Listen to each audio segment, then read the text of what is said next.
നമുക്കൊപ്പം ചേരുകയാണ് സുപ്രീം കോടതി അഭിഭാഷകനാണ് ശ്രീ ദീപക് പ്രകാശ്. ശ്രീ ദീപക് പ്രകാശ്, ഇപ്പോൾ സുപ്രീം കോടതിയിൽ സർക്കാർ നാളെയാണല്ലോ നിലപാട് അറിയിക്കേണ്ടത്.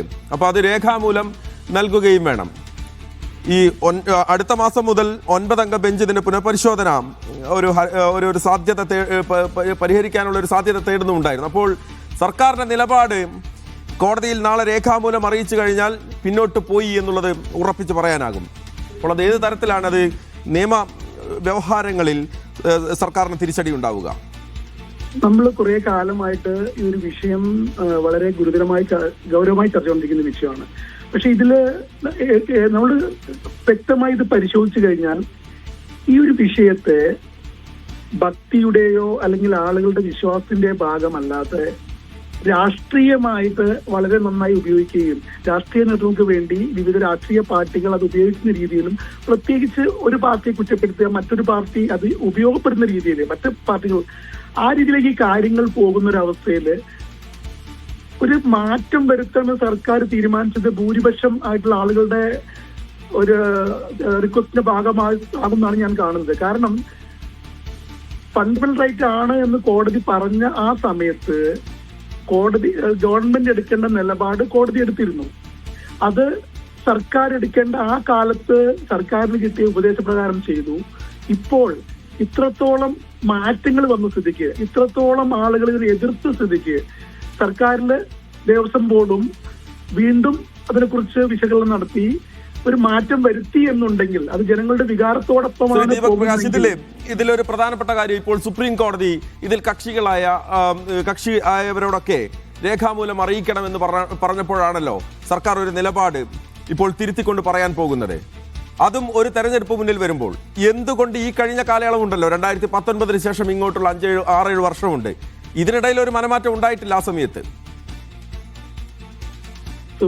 അത് ആ സാഹചര്യങ്ങൾ അനുസരിച്ചായിരിക്കുമല്ലോ ഗവൺമെന്റ് തീരുമാനം എടുക്കുന്നത്. എന്റെ വ്യക്തിപരമായ അഭിപ്രായം, കാരണം അമ്പലവും പള്ളിയും വിശ്വാസങ്ങളൊക്കെ ഓരോ മനുഷ്യന്റെ സ്വകാര്യ കാര്യങ്ങളാണ്.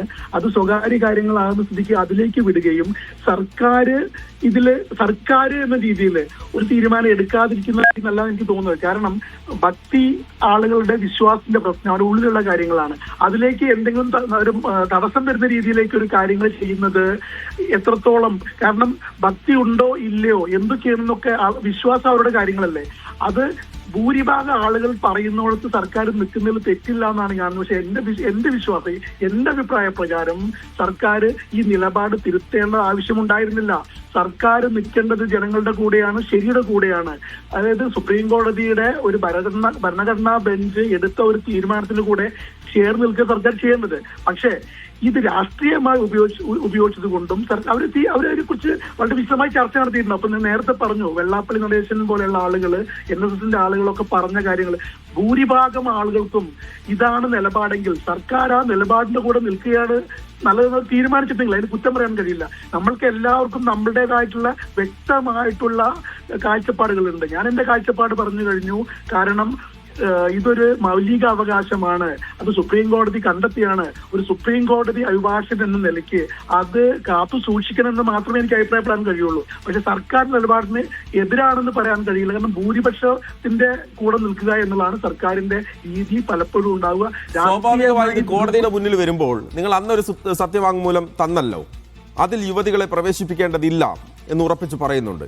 ഇന്നിപ്പോൾ ആകാം എന്ന് പറയുമ്പോൾ സ്വാഭാവികമായും കോടതി സർക്കാരിനോട് ചോദിക്കില്ലേ എന്താണ് മനംമാറ്റത്തിന് കാരണം എന്താണെന്നുള്ള സ്വാഭാവിക ഒരു ചോദ്യം വരില്ല. അതിനെന്തായിരിക്കും മറുപടി ഉണ്ടാവുക?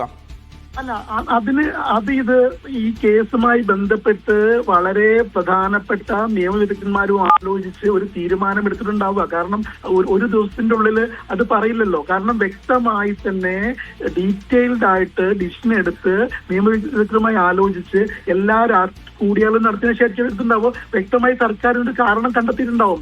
സർക്കാർ പറയുന്ന കാരണം ഇപ്പൊ ഞാൻ മനസ്സിലാക്കുന്നത് സർക്കാർ യോഗി പ്രദേശത്തെ എതിർക്കുന്നില്ല എന്നല്ലേ ഇപ്പൊ നിങ്ങൾ പറയുന്നത്? അത് ഞാൻ കണ്ടില്ല. അത് എതിർക്കുന്നതാണ് പറയുന്നത്, എതിർക്കുന്നില്ല എന്നല്ലേ പറയുന്നത്? എതിർക്കുന്നില്ല എന്ന് തന്നെയാണ്. അതെ. ആചാരം സംരക്ഷിക്കണം, എതിർക്കുന്നതിലെന്നല്ല. ശബരിമലയിൽ അതെ. ആചാരം സംരക്ഷിക്കണം എന്നുള്ളതാണ് നിലപാടായി വരുന്നത്. ആ നിലപാട് സർക്കാർ എടുക്കുന്നത് ഈ പുതിയ സാഹചര്യത്തിലാണ്. ഇത്രയും അടുത്തുള്ള ഈ വിശ്വാസവുമായി ബന്ധപ്പെട്ട ആളുകളുടെ നിലപാടിന്റെ കൂടെ ഒരുങ്ങി നിൽക്കുക എന്നാണ് ഭരണാധികാരികളുടെ ഭരണാധികാരി ഭരിക്കുന്നത് ജനങ്ങൾക്ക് വേണ്ടിയാണല്ലോ. ജനങ്ങളുടെ വിശ്വാസത്തിന് കൂടെ നിൽക്കാൻ വേണ്ടി തീരുമാനിച്ചു എന്നുള്ളതാണ്. കാരണം ഇത് ഏതാണ് ഗവൺമെന്റ്, ഒരു രാഷ്ട്രീയ ഭാഗ്യം എന്താണ്, അവരെങ്ങനെയാണ് ഈ കാര്യങ്ങളെ കാണുന്നത് വേറെ വിഷയമാണ്. കാരണം ഈ ഗവൺമെന്റോ അല്ലെങ്കിൽ ഈ പറയുന്ന പാർട്ടിയൊന്നും, ഈ പാർട്ടിയിലും വിശ്വാസികളും ആയിട്ടുള്ള ആളുകൾ ഇഷ്ടം പോലെ ഉണ്ടല്ലോ. ഭൂരിഭാഗം ആളുകളും അത് വിശ്വസിക്കുന്ന ആളുകൾ തന്നെയാണ്. അപ്പൊ അവരുടെയും കൂടി വിശ്വാസം കണ്ടെത്തിക്കൊണ്ട് ആ രീതിക്ക് സർക്കാർ പറഞ്ഞിട്ടുണ്ടെങ്കിൽ സർക്കാരിന് ലഭിച്ചിട്ടുള്ള വ്യക്തമായ നിയമോപദേശത്തിന്റെ അടിസ്ഥാനത്തിലായിരിക്കുമല്ലോ അത് സർക്കാരിന് ആൻസർ ഉണ്ടാവും. അത് കോടതിയിൽ നമ്മൾ വെയിറ്റ് ചെയ്യാന്നുള്ളതാണ്. എനിക്ക് തോന്നുന്നത് ഈ കൊടുത്തിട്ടുണ്ടാകുന്ന ഉപദേശം ജനങ്ങളുടെ ഭൂരിപക്ഷം ഇതുമായി ബന്ധപ്പെട്ട് ഇതിനെ ബാധിക്കുന്ന ആളുകളുടെ വികാരം കണക്കിലെടുത്തുകൊണ്ടാണ് ഇതുപോലൊരു മാറ്റം ഉണ്ടാക്കിയത് എന്നായിരിക്കും സർക്കാർ പറയാനുള്ള കാര്യം. അതായിരിക്കും ഉണ്ടാവുക. ശ്രീ ദീപക് പ്രകാശ്, അഡ്വക്കേറ്റ് ദീപക് പ്രകാശ് പ്രതികരിച്ചതിന് എന്തായാലും നിയമപരമായ കാര്യങ്ങൾക്കപ്പുറത്തേക്ക് രാഷ്ട്രീയമായ ഒരു തീരുമാനമാണ് ഇടതുമുന്നണി കൈക്കൊള്ളുന്നത്. അതിന് ഏറ്റവും പ്രധാനപ്പെട്ട ഒരു കാര്യം വരാനിരിക്കുന്ന നിയമസഭാ തെരഞ്ഞെടുപ്പ് തന്നെയാണ്. തിരിച്ചു വരവിന് എന്തെങ്കിലും ഒരു സാധ്യതയുണ്ടെങ്കിൽ അത് പ്രയോജനപ്പെടുത്തണമെങ്കിൽ ഇത്തരത്തിൽ കടുത്ത തീരുമാനത്തിലേക്ക് പോകേണ്ടി വരും. ഒരു പക്ഷേ